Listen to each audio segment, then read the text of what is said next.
Екстра сознавачот Зоран Верушевски не објасни каква страотна модификација претрпеле бомбите, што беше негов исказ на претходното рочиште за случајот Таргет Тврдина, како сведок на обвинителството.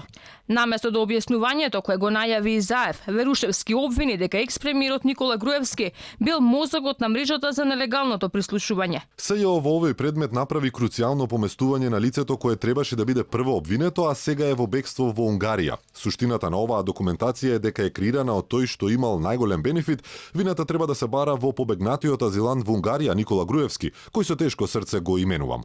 Верушевски одбегнуваше конкретно да одговори од кого и во каква форма ги добиле прислушкуваните разговори во 2010 година, ама посочи дека документацијата што ја поседува СЈО била минорна во однос на тоа што го поседувале, како што рече, тројцата бегалци, мислејќи на Никола Груевски, Никола Бошковски и Горан Груевски. По завршувањето на рочиштето, Верушевски не сакаше да одговори на новинарските прашања, ама најави пресконференцијата да се дообјаснил. Дали направиме пресконференција и објасниме сите поединости. До овој момент дадов исказ пред суд. Благодарам. Само Груевски го обвинувате за се, а за актуелните што се обвинети?